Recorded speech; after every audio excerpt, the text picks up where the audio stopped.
nabanggit ko sa inyo yung kung ano yung sasalihan natin na late hatch, dalawa. Na late hatch na OLR rin papadala natin ngayon. Yung batch na palagay ko isa sa pinaka magandang batch ng clutch natin na i-breed. Hindi ko na papatagalin. Yung sasalihan natin ay yung Inland Empire Late Hatch Challenge, which is ang nagmamanage ay yung si Bernard Leasing. Ayan, yung sasalihan natin. Papada tayo ng 4 na inakay doon. Then, yung pangalawa na sasalihan natin na late hatch ay yung Big Andy OLR. Ayan. So, bali, dalawa lang ipapadala natin doon. Pero, syndicate yun, ilalagay lang namin sa dalawang pangalan namin. Kunyari, ako, hindi, ito na lang. Ilalagay natin sa pangalan natin dalawang ibon. Tapos, ilalagay natin sa yung dalawang ibon doon sa pangalan ni Kuya Neil. Magkasama kaming dalawa. Kahit anong mangyari doon ay hati kami sa lahat. Sa activation at saka sa panalo. Ganun yung At saka sa pamasahe ng ibon. Ganun yung hatian namin dalawa. Lalagay lang namin sa kanya-kanyang pangalan pero syndicate kami dalawa. Yan lang yung simpleng explanation doon sa ginagawa namin ng OLR ni Kuya Neil. So, umpisa na natin mga ninong kung ano yung mga ipapadala natin doon sa Inland Empire at saka sa Big Andy OLR. Okay? Alright mga ninong, unahin na natin dito sa kauna-unahan natin na papakitang ibon sa inyo. Unique color to mga ninong. Ayan. Tignan nyo naman ang kulay. Ano to sa akin to red check to. O parang silver ang itsura. Kasi may pagmamanahan din naman to. Ito lalaki to panigurado. Ang bad number niya ay C-Padua number 19. Ayan, 19. Kung napapansin nyo mga nino, ayan, 19. Anak to ni Lucky 59 at saka ni Inbreed Thomas 6 si Jassy. Ayaw mo ba? So showcase lang kita, ikaw naman mga ninong Okay, tumingin ka kahit saan. So showcase lang kita Yan. Ito yung pakpak mga ninong.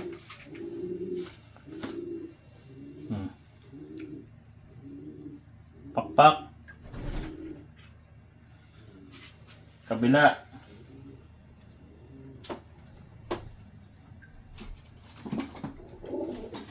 Buntot. Tingaro. Lapad. Kanina mo. Katawan maganda. Taba Yan mga ninong. Healthy. Yan Si C-Padua number 50 number 19. Bloodline niya ay Inbreed Thomas 6 cross Lucky 13. Mga ninong, ito yung pangalawa. Ito yung nestmate niya. Si C-Padua number 18. Ayan, mga ninong.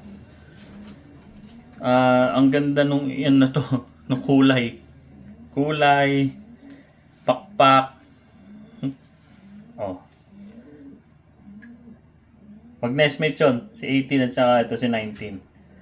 Ito, matibay ang kulay nito dahil kasi ang kulay nito parang red check white light ang dating. Ewan ko mga ninong White light yung Kasi kalahati nung pakpak niya white. Kabila, ito mga ninong. Kabilaan puti parehas. Magaling sa dulo. Ako siguro yung kulay sa Thomas 6 siguro. Ang buntot. Pababa. Ang ganda buntot nito.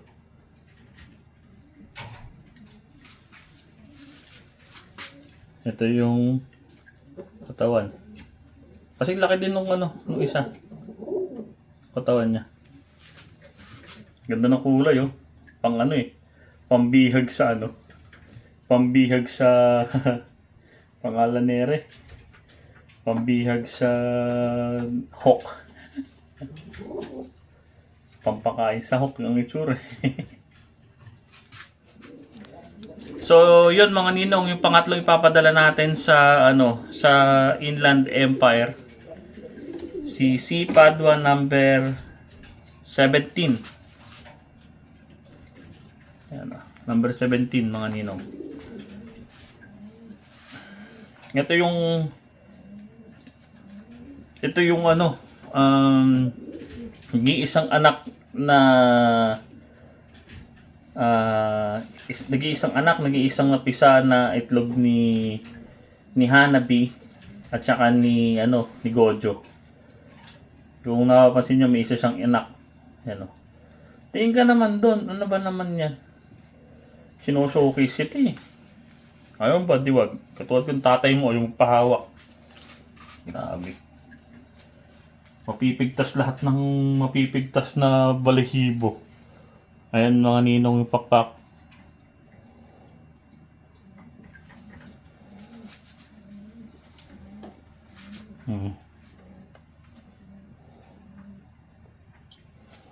Ayaw magpahawak mga ninong kasi parang gano'n ko yung tatay niya. Nalalaglag talaga yung mga pakpak noon pag hawak ko.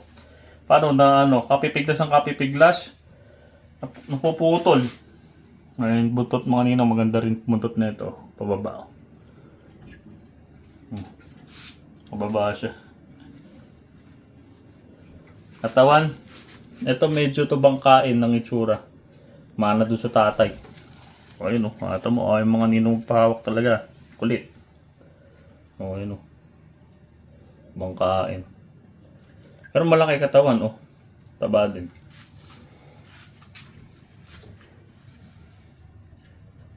Yan mga ninong. Kulit o. At ipapadala natin mga ninong doon sa Inland Empire ay kilala nyo na to, lumabas to sa video natin na nakaraan. Ito yung anak ni Emilia at saka ni Hakari. Yung Force 911 natin nakakross sa Go-Id Grease. Ayan o. Palagi ko hento. Hen din o. Hindi, kak yung naon na yung grizzle na pinakita natin. Ganda no talaga ng katawan ni itong ibon na to. Ayan yung pakpak, mga ninong. Ito yung kabila.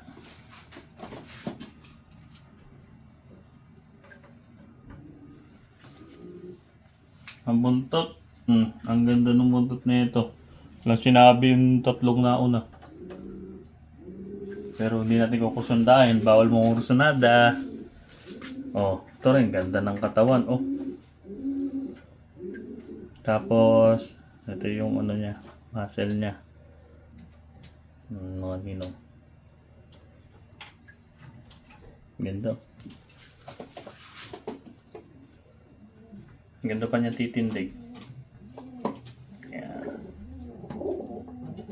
Ipapadala natin sa saan ba? Papadala natin to sa Big Andy, mga ninong. Ito naman ay ang linyado nito ay Shellens cross ng 278 at saka 287 ni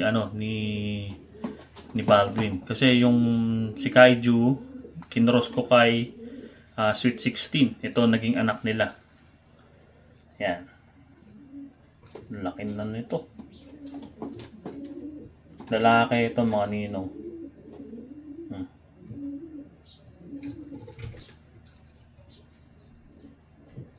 Ito na yung tsura. Laki ng katawan. May white light siya mga ninong. Ayan.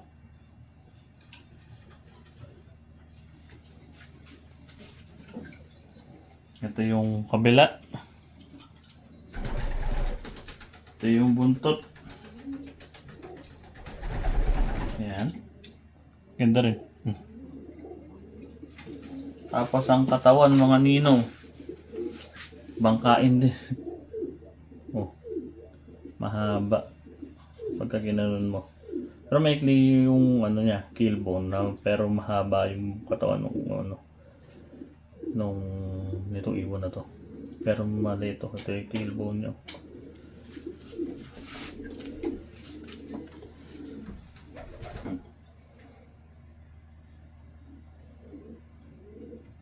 Ayun, not but not the least mga ninong, may isa pa tayong papadala. Ito, paglipasan na ata ito dito pero papadala pa rin natin. Wala na. Diba? Sikreto yung ano to, bloodline nito. Tsaka ako nire-reveal pag yung nagtagumpay. Ito si Padua number 73. Yung isa kanina kung matatandaan ko, 71 nga ba yun? Number 71 yun. Ito si 73 naman. Ano, number 73. Tandaan nyo mga ninong ha. Mamaya biglang nag-champion sa sa Big Andy. Sana, pala rin mga ninong. Ito kasi, paglipasan na rito sa sa loob natin. Na binread ko siya dito sa may stockbird natin. Ayan. Ang mga nanay tatay niya nasa stockbird. Tingnan niyo lang kung sino yung kamukha niya. Bale, itong ibon na to, ay papadala natin sa Big Andy din. Ito, pakpak.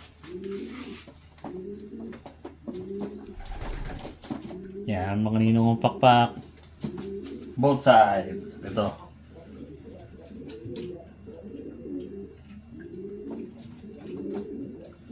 Ang buntot. Walang sasabihin ng buntot. Ayan mga ninong. Ito yung katawan. Yan. Ganda rin katawan niya. Tapos, ano ba? Sobrang kapal nung balahibo nyo. Ayan yung yung muscle niya. Hindi masyadong kita. Pero mahaba itong ibon na to. Ayan. Alright mga ninong. Ito lang yung maikling video natin. Maikling video. Gaano katagal tagal na rin pala. Umabot na rin pala ng 10 minutes din. So bali, pinakita ko lang sa inyo mga ninong yung ipapadala natin dito sa late hatch na mga OLR at yung dalawa na yon, yung Inland Empire at saka yung Big Andy, yan yung sasalihan natin. Kumbaga, suporta na din. At nakakainip din minsan kasi pagka yung wala kang hinihintay sa late hatch. Alam niyo naman tayo, minsan pagka yung wala tayo nakikita dun sa Win Companion na chinecheck, nakakainip din yung ganun. So, kahit pa paano ito, minihintay tayo. Malay nyo, di ba? Di tayo magtagumpay. So, ilong mga ninong at